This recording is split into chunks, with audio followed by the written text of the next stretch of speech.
Namaste everyone. It's me Dhanbadur Rana from school. Today I'm here with a new topic to facilitate grade 9 students. So before I start today's lesson, I would like to welcome all the students of grade 9, and I would like to request all the guardians to manage for the children to join and cope with the class. And before we get started today's lesson, dear students, be ready with pen, copy and your textbook, turning on page number 3. Today's teaching item is a reading activity. It is given on page number 3, unit 1, compulsory English grade 9. Today we'll discuss about a poem, The Wind and the Leaves, composed by an American lyric poet, Judge Cooper. So before we move to the chapter, present some of the pictures for the students. Look at this slide and guess what is this picture about. I have brought some other more pictures. They are useful for the students to understand what is the poem about. So let us see other more pictures. Dear students, look at the picture given and guess the answers to questions. It is given in the book. So what is here in question number 1 is happening in the first picture? Just see this picture. What is happening in the first picture? So look at, you see what is happening there. What is it about? Picture, you are clear after observing. This is a picture of a cold area where there is snow. The leaves, snow. Okay, and the next picture on the slide, and there's a question for you. What can you see in the? Okay, so there are number of dry leaves fallen on the ground. So you can, what is this picture about? This second picture about? So this is a picture of dry leaves fallen on the ground, and they are moving with the help of or due to the wind.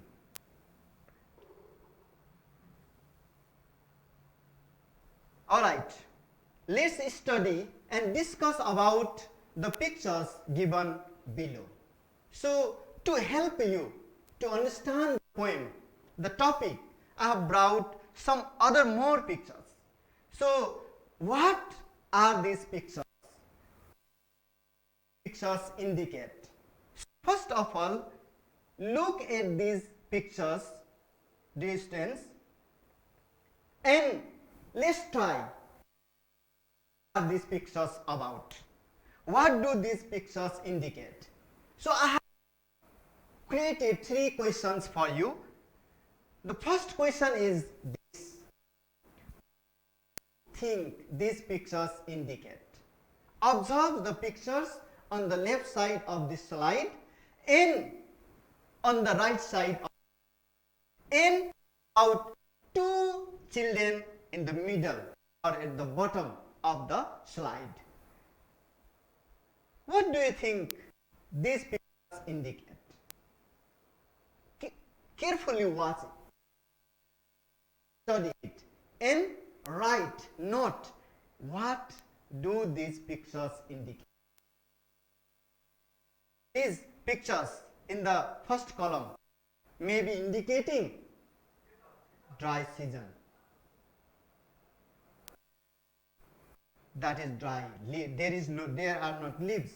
So likewise, in the second picture, there is mountains and the people wearing warm clothes and people. Other two pictures, girl is ice cream and a boy is drinking hot drink, tea. So compare these two pictures given on two sides. So can you differentiate between summer and winter season? How? So just observing this, the first three pictures of the left of your slide, you can see this indicates it is hot. This is summer season, and on the right side of the slide there are three pictures. They indicate certainly about the cold season. So that is what? Winter. So how can you guess it? How can you draw these answers? You can just see how they are doing, what are they wearing, what are they wearing. So another question, what are the children having and why? Just look at the pictures and try answer to write on your notebook or note copy. Let me present other three pictures for you. These are particularly connected for you, dear students. What do you see in these pictures? What do you see? What is it about? Why I have brought these pictures? You may be thinking, these are related to our text. These pictures are related to our topic. That's why the first picture is about a beautiful grassland. That is what? Meadow. Remember this word, meadow. And the second is, there are dry leaves fallen on the ground. So there are what? Brown, golden leaves. And the third picture, that shows again the dry leaves. Some have already fallen, some are falling. So it is what? What is it about? Dry leaves falling and dancing with the wind. So keep in mind these three terms for these three pictures. These are for you. Okay? It helps you to understand the poem. What is our topic today? Today is this, the wind and the leaves. This is a short and very beautiful poem composed by an American poet, George Cooper. George Cooper is famous for his lyric poems. So,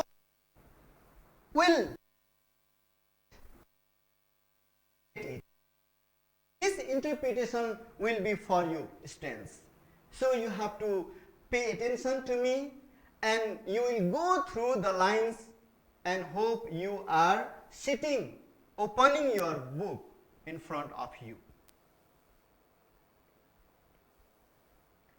So before we discuss, before we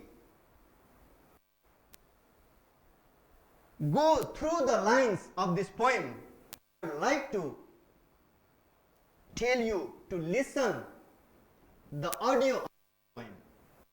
You can find so many audio visual materials about this poem in different websites. You can find in YouTube and Google and something else. Okay, let me play it for you, then we'll go through the poem line by line. Okay. The wind and the leaves. Come, little leaves, said the wind one day. Come over the meadows with me and play. Put on your dresses of red and gold, for summer is come.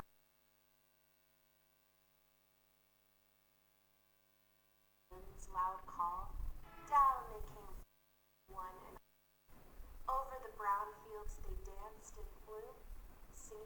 soft lips. Winter had called them, and they were content. Soon fast asleep in earthy beds, the their heads. The wind and the leaves.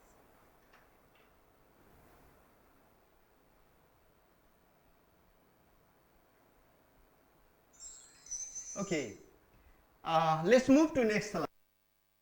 After listening, and we'll go much more about the poet. What is Cooper? A little about the poet. He is George.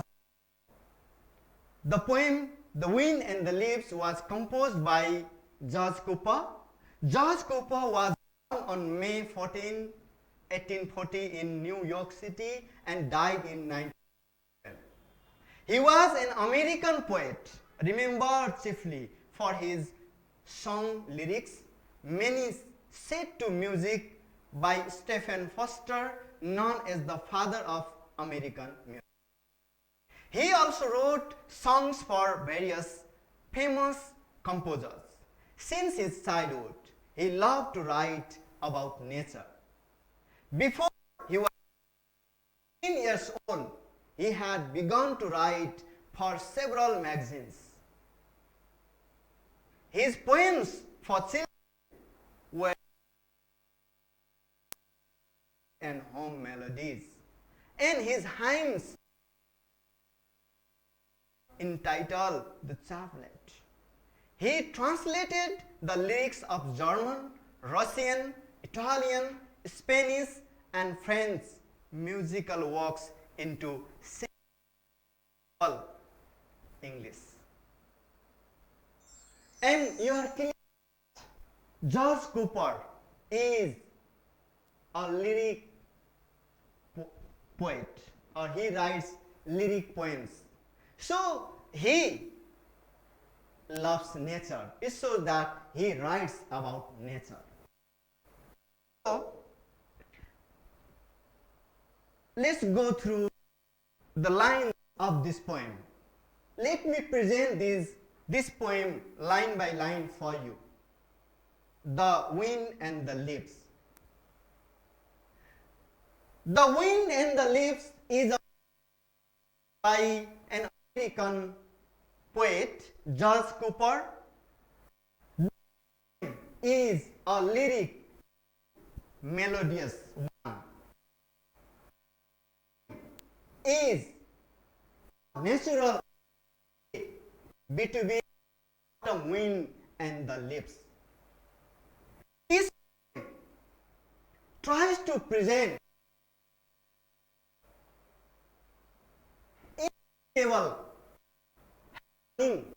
inevitable phenomenon that happens in the world. And as winter comes, then summer, then winter, a plant grows, becomes a big tree, leaves wither, become dry and fall, and those leaves rot and mix into the soil. In the same way, the nature freshens up itself. Rejuvenation is there as child takes birth, grows up, becomes young, becomes mature, does many things, plays vital role in the world, and he goes to be old, and his power, thinking power, everything becomes less. And then once such time comes, he dies. So this cycle, this rotation goes on. Nature also. So here this poem, through this poem, the poet tries to show natural law. This is the law of nature. In those leaves which are fallen due to autumn wind, they are covered with snow. So this process is inevitable. So the poet has produced this poem and has tried to give very meaningful idea. Sense is given.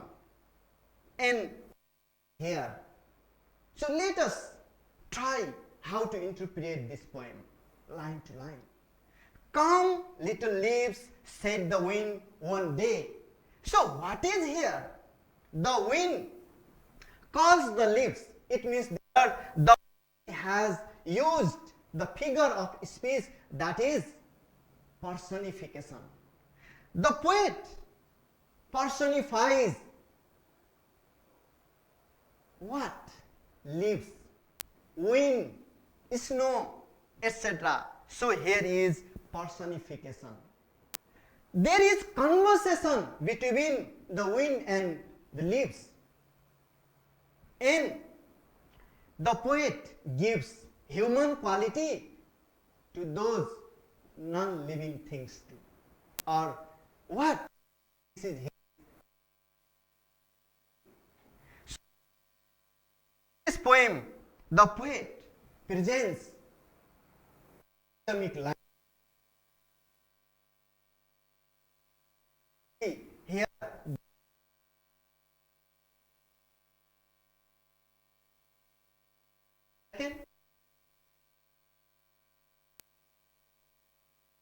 so there is rhyming scheme A B A B.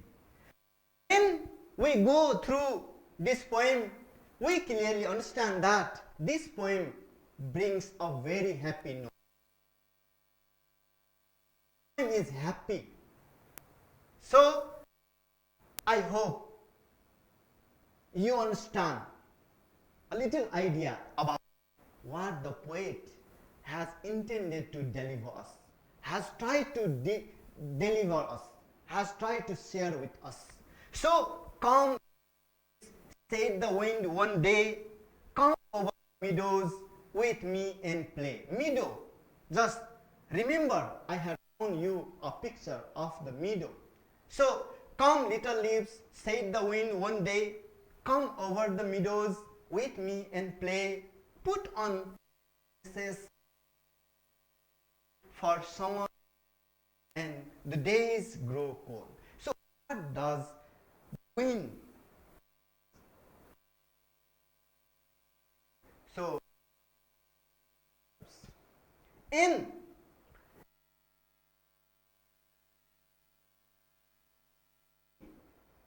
put on this of red and blue, for summer is gone. Comes, the get dry, the color is changed, red, gold, details.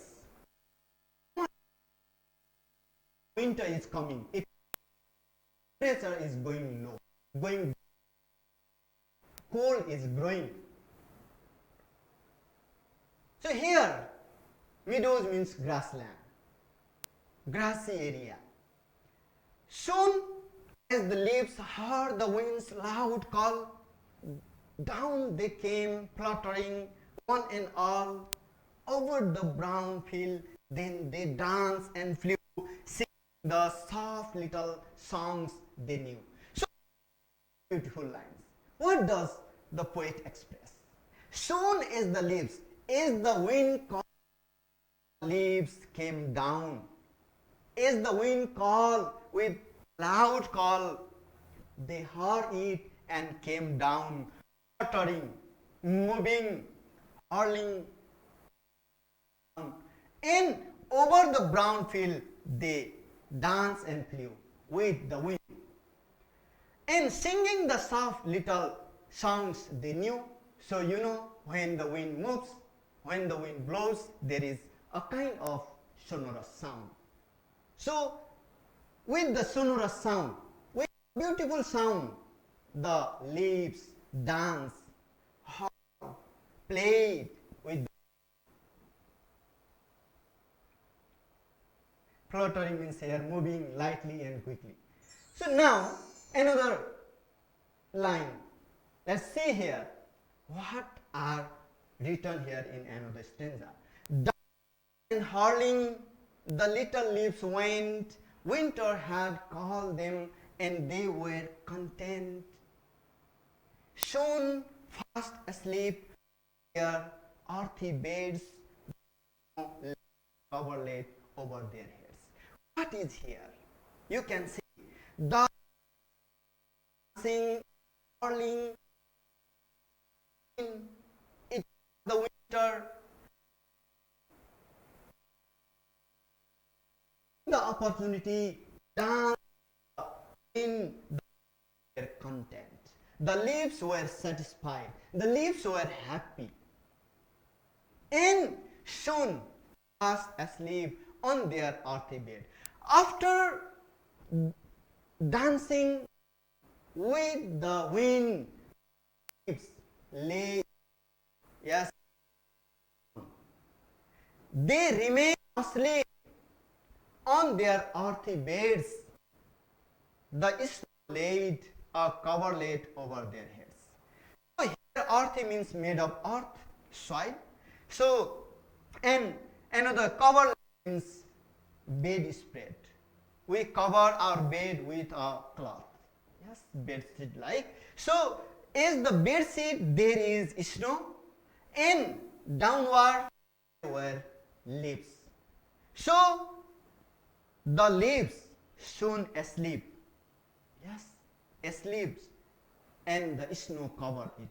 So here the natural phenomena, the season or the seasonal changes are seen here, and its effect is presented here. So I hope you are clear that this poem about natural interplay of autumn, wind and breeze. And there is environment. The plants grow, leaves get dry, fall down. This is the cycle. This change is inevitable. So as to present the underlying meaning, that is change is necessary. Change is inevitable through this poem, and is very what? Sonorous. The poem much beautiful melodious sound. Is full of melody. It's a lyric poem, and it gives very important meaning. Change is inevitable. Okay, distance. Look here. An exercise is for you that is given on the textbook. Read and match. So what is here? Read and match the poem. What is here?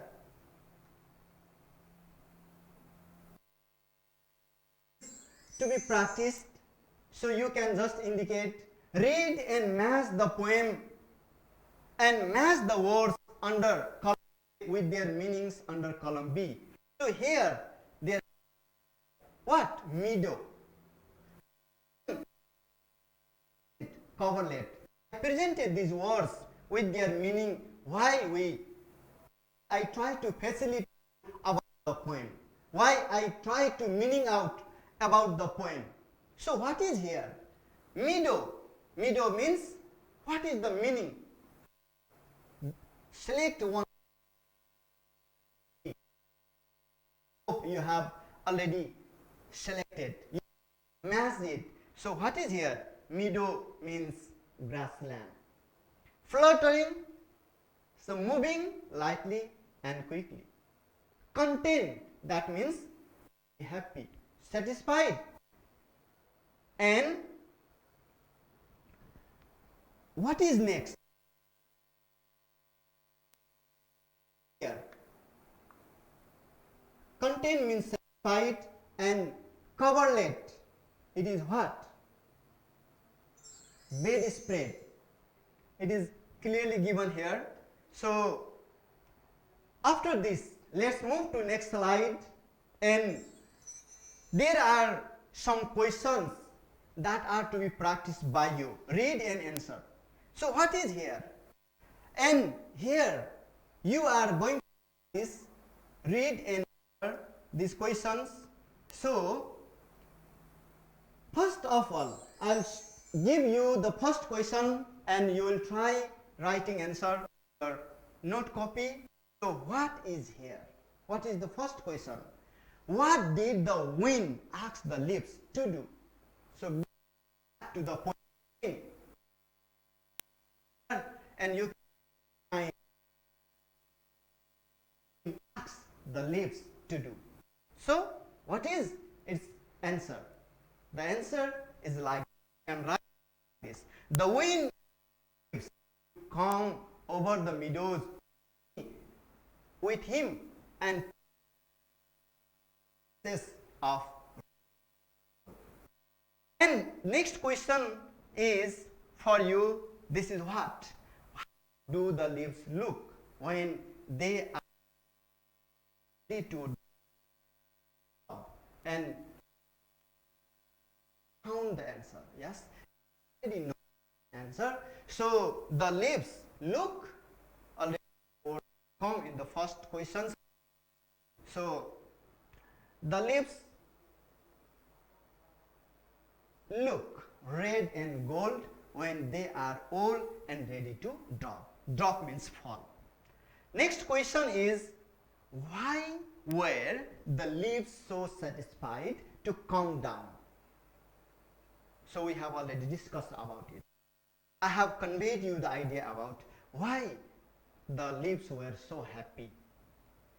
And its answer is, the leaves were so satisfied, so happy to come down because they heard the wind's loud call. Yes, lovely call of the wind. And the next question is, when lay the bedspread over them? You can find this question's answer at the last of the poem. So, and what is it about? Go through the last stanza, second stanza. Okay? What is the answer? The snow laid the bedspread over them in winter. Yes, in winter season, the all right. Distance. So it is a short exercise, and I have already told you that this poem brings certain rhyming scheme. What? The first line rhymes with the second line's ending word. What? So here is day, cold, all, few. So how they are used. Look here, the questions. So let me try again. So how is used here? You can go and you can see the poem. So what is there? Day. That is what? Play. Second line of the poem. And like that, cold, there is another rhyming word for this. Cold, gold. And see another. What is? It is given in another fifth line of the poem. That is what? All. And in the sixth line there is call. In the same way, flew. And what is the rhyming word with this word flew? That is knee. In the last two lines you can find beds, that rhymes with another word, that is heads. So these are rhyming words. So in the music, in different songs also, you can find the rhyming words at the end of each lines. Okay. So let's move to next slide. So this is dear students, this is to be practiced by you. So what will you do? Put into practice. Write your name at the top of the page of your exercise book. Then think of your plans for tomorrow morning, or for afternoon, for evening, or after your final exam, or after you pass SLC, or after you pass SEE, like that. So you can use the following structure. As we had practiced class about planning, yes, making plans and expressing intentions. So what is here? I think I will. You can use both. I think I will, one structure. Perhaps I will, or maybe I will, or I don't think I will. It is negation in negative form. Perhaps I won't. It is also in negation, etc. So you can just express. You can write your plan. You can think your plan using this, like how? How can you? Like, I think I will. For example, what will you do? For example, there is a word given. What will you do tomorrow? For example, this is a question. One is asking you about your plan. So just you can express your intention. You can express your planning. So how? I think. In this way you can. I think I will go to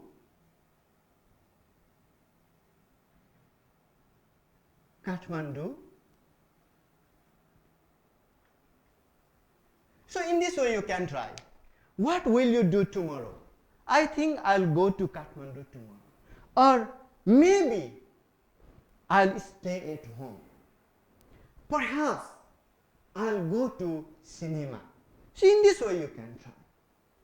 So you can express your ideas. Use this structure. Think, perhaps I will. So this exercise, this activity was performed last time. That's why I am not making this practice again today. Just you take the help of previous. I think I will, or perhaps I will. V1. Be careful of there must be. Yes, you should write V1, present form of the verb. That is V1, not V5. So that may be negative or positive, no problem, no matter what you write. Exchange the paper with one of your friends. So lively class, we would have divided in different groups, or you would be in different groups and you would try writing and exchanging, sharing. Yes, but today we be able to do so. You try thinking that you are alone in a group at home. You try writing and you can share with your brothers, sisters, or even with other friends who are near you. Okay, so read what he or she has written and re-express their plans in form of intentions using the structures is going to plan, intending to, thinking of, etc. So what is there? And this is just you are making plan. So how to express? How to express? You can see I am going to see. So you can write different things. I am going to see different animals, birds in the zoo. I am going to study about the ancient things, antique things in the museum. So likewise, you can just write what you are going to do. Just you express your intention. Okay? So what is here? If you write thinking of, then you must write before. And here is you know, a framework is given. So what is there? Is my class friend? Suppose Ram Prasad is my class friend. Sangita is my class friend. Manohar is my class friend. You can write. And if the boy, you can use he, or if that is the girl, then you he is going to, yes, visit the temples. He is going to tell me what he learned yesterday. So like that. So I am using this term, using or following these rules, sir. Okay, students. So, dear students, so you know, introduction, or you cannot ask me now, but you, I request you, your teachers, please, your English subject teachers help you to balance, yes, facilitating. All right. So, and dear students, we are at the end of today's class. So, thank you very much for watching. Next or in another class, we will be discussing about before signing out today's online. I will go through time and again, once, twice, three times. Yes, you read it and what you have noted in. If there are problems, we teachers are always with you and will help you satisfy your problems, will help you for your problems. So, enjoy reading and repeating this chapter. Thank you. Namaste.